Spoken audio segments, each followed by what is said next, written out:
So, when we talk about romance in the Middle Ages, what is the most obvious classical tradition or classical text whose inspiration is the source for most of this idea of romance? It's it's not Homer. Homer is about epic. Homer is about honor. There are, of course, talks of relationships in the Odyssey, but it's not about love really. It's more about duty. There's the duty of the husband, the duty to take care of the household, the duty of the wife, the duty of the son, Telemachus. It's about holding together a family, and there's elements of love in that. We see that towards the end with the testing of Odysseus once he comes back. But that's sort of a long-term commitment. It's about, at that point, Odysseus is a father. It's not that youthful love. It's not that, it doesn't really border on where does love begin and where does lust begin. From when does one conquer the other? So, to go back to that, we're not going back to Homer. We're going back to the Romans. We're going back to Ovid. So here's a little bit on Ovid and romantic love. There are important classical concepts to the development of romantic love, which formed in the Middle Ages and which should be considered: the code of chivalrous courtesy, Christian asceticism, and the scorn of beauty, which basically is the tale of the lays of Aristotle, as we mentioned in the last video. Now, the transcendent virtue of women is also there. Think of Chaucer's Legend of Good Women, which later inspired Tennyson. The military tactics of winning a woman's heart, as told in Romance of the Rose, and there's many other analogies of this, shows that we're still in a warlike state, but that also it's less obvious where the mind can think. It's thinking militarily on the battlefield, and then it uses that analogy in terms of getting with a woman. That shows you there the middle-aged mindset. So the woman's heart is kind of, in that sense, seen as a walled fortress to be overcome, not by cunning, but by true heroism, honest endeavour. That's the difference there.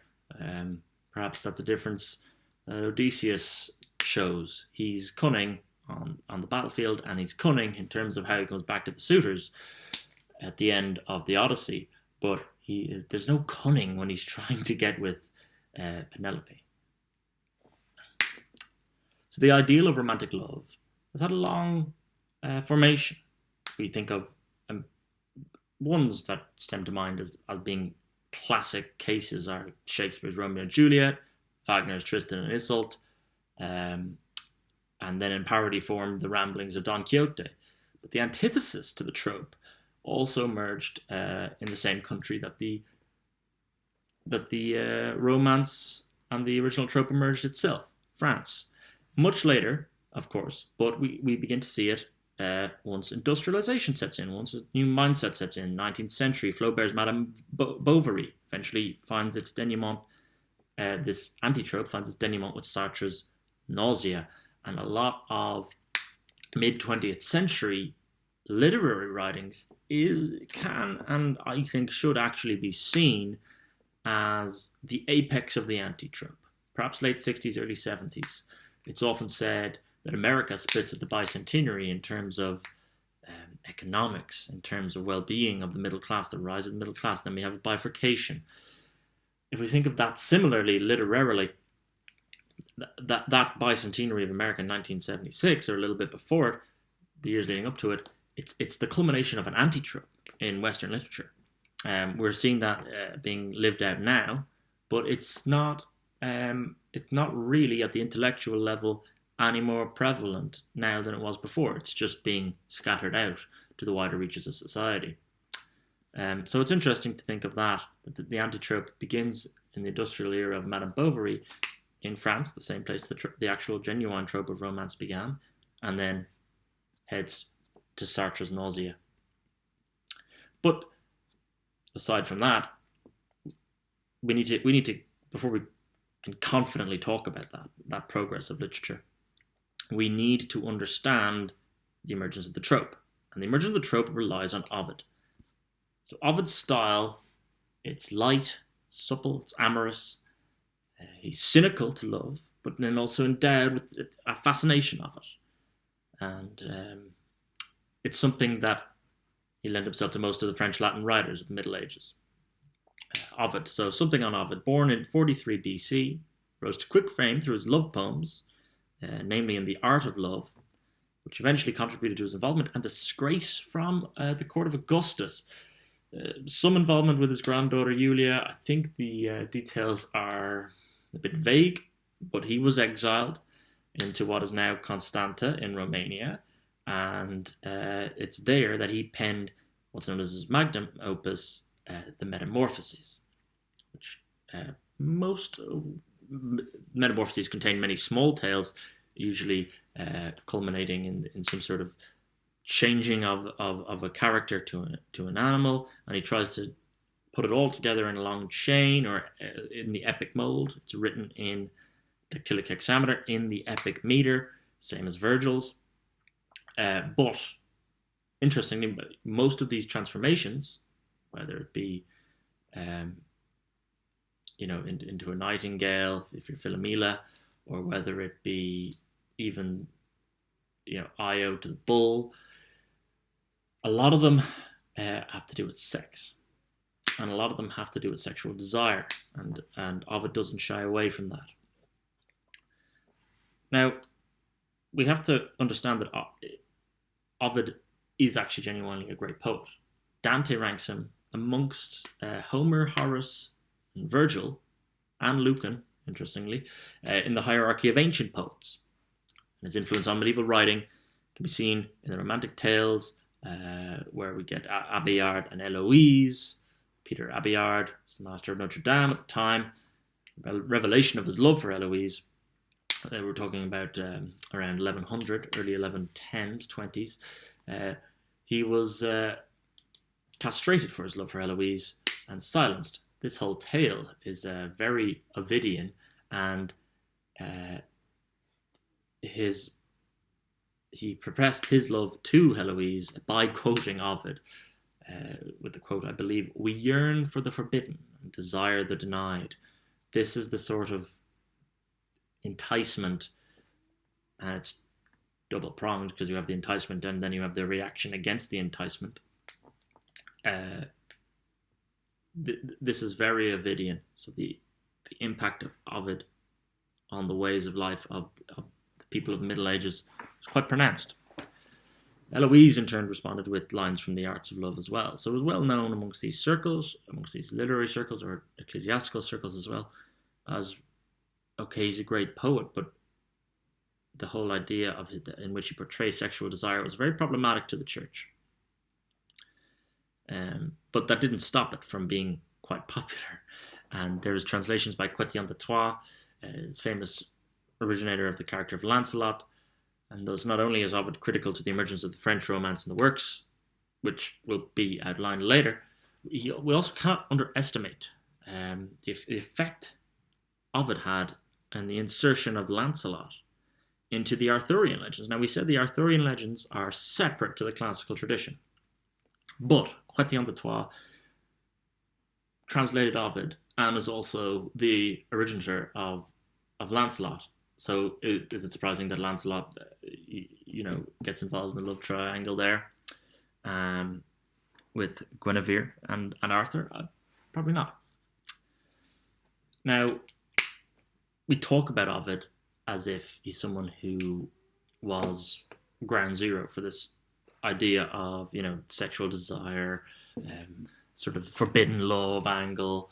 But, of course, many of the tales in his Metamorphoses go back much further. One of the great examples is Pyramus and Thisbe. Is actually based on, it goes even older than the Greeks. It's based on an old Babylonian 900 line poem, two unhappy lovers forbidden by the parents to marry. So Thisbe is believed to have died by mischance, so Pyramus kills himself. Again, we can see Romeo and Juliet elements here. The tale is found in Ovid's Metamorphoses, and but its traces are in ancient Babylon, as we said. But it was quoted by Provençal troubadours from the end of the 12th century onwards, and here we're seeing now troubadours go around. They're going court to court in the Middle Ages, and we're getting writers getting inspired by things like inspired to write things such as Chaucer's Legend of Good Women, Gower's Confessio Amantis, Boccaccio's L'amoressa fiammetta. Again, Gower, Chaucer, Boccaccio. These are the early trendsetters as we push towards the Renaissance. So that's the classical tradition in work. We've got Ovid. His Metamorphoses is a key collection of the sort of forbidden desire and other love elements. And of course, that linking of love and lust with transformations into the animal you can see its connotations there of sort of above the beasts, or then we go back to being more bestial when these desires overcome us. So that's an interesting link there. But the core is in Ovid. That's the collection that survives us through from antiquity. It's also a very skilled poem. So it shows high poetic skill, but it's also a great collection and source for all of these different tales of romance. So then the troubadours tell them to the courts. These become well known in the Middle Ages, and then people who take themselves up to the challenge of being sort of an Ovid of their own age are able to create things such as Chaucer, Gower, Boccaccio. That's where we are. We also have Accosan and Nicolette, Romeo and Juliet, Midsummer Night's Dream by Shakespeare. All of these are coming from the same source. Philomela, we mentioned. Countless poems come from this great telling of the legend of Philomela, mutilated by her sister's husband, Tereus. He cut out her tongue and kept her prisoner so she could not tell of his adultery.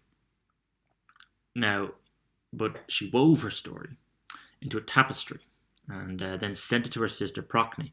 Procne, as a mark of ravenous revenge, she kills her son and has him fed to Tereus. And the tale of Procne then changes into a brown bloodstained swallow for her sins, while Philomela turned into a nightingale, the silent nightingale. So Tereus also fails to come out unscathed. I think he's turned into a hoopoe. So all birds. And Tereus, so yeah, that's the fate of Tereus. But again, this is in Ovid's Metamorphoses, but he's renewing old tales. It's a compendium of myths, some of which are the oldest in our known world, and are the seeds of great European literature. Those who know the tradition often make call-outs to it.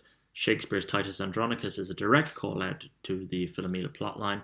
We have Matthew Arnold's Philomela poem in the 19th century, and then going into the 20th, T.S. Eliot's Wasteland, though it is notably ignored in Keats's Ode to a Nightingale.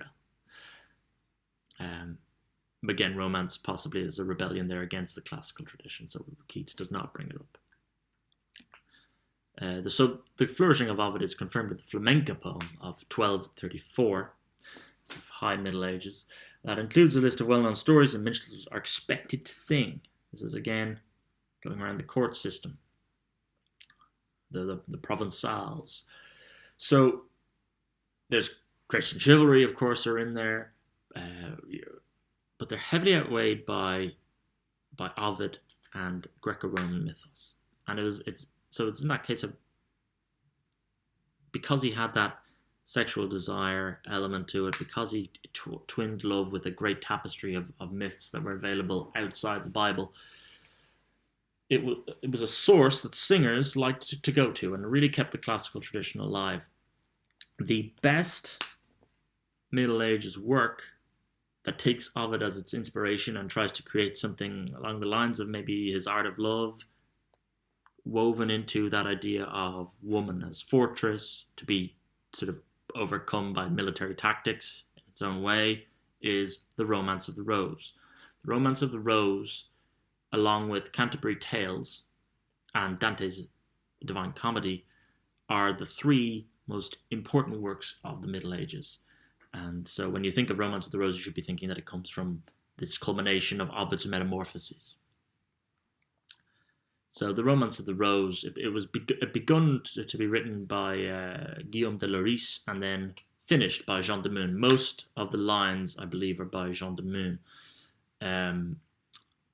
So the Rose is a woman, of course, that is to be won, and she has her guardians and their slander, jealousy, fear, and so on. It's a very allegorical piece.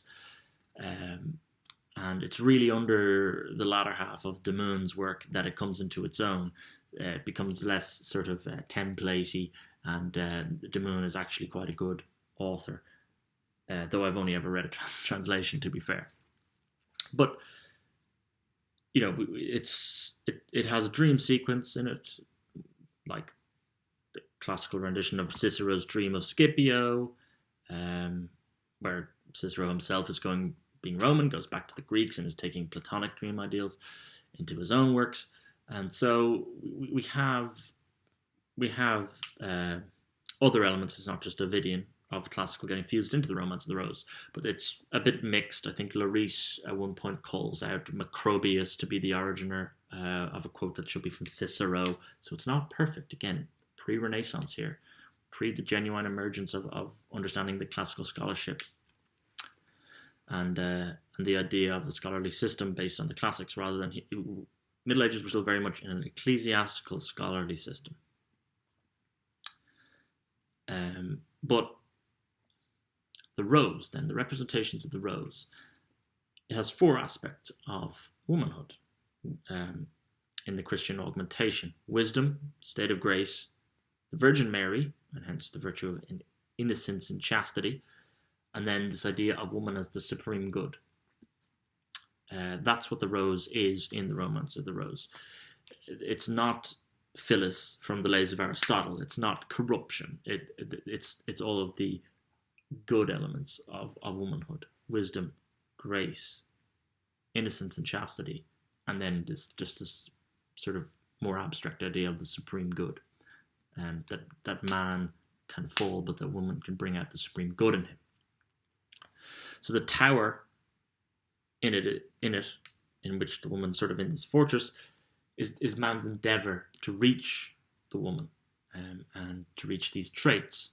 So the act as a whole is the romance, and that's where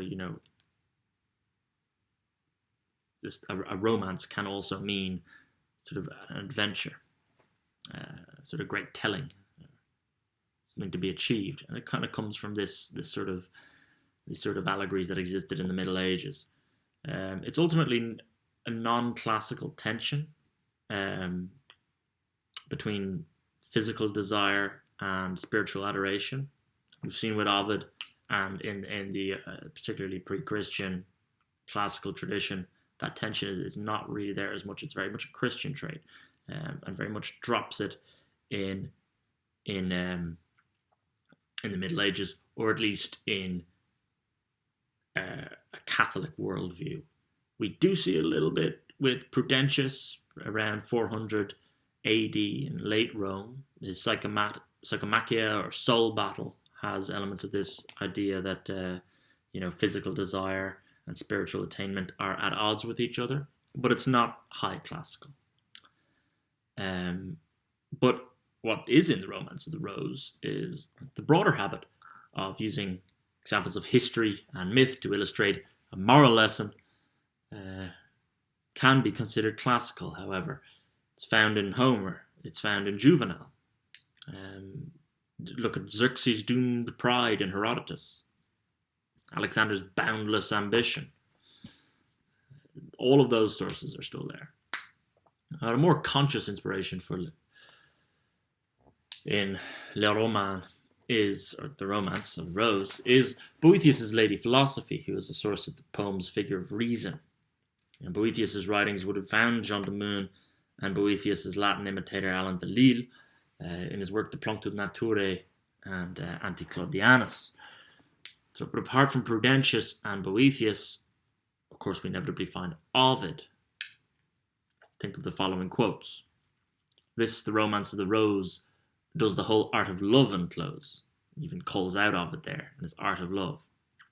So some 600 of the old woman, who's a character in it, some 600 of her 2,000 lines on women's manipulation and appearance are taken directly from the art of love.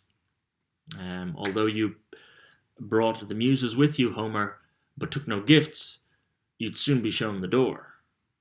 That's Ovid's lines, and this idea that Homer was a great writer, a great muse, but he did not have the riches with him, and so in terms of his luck with women, he was gone.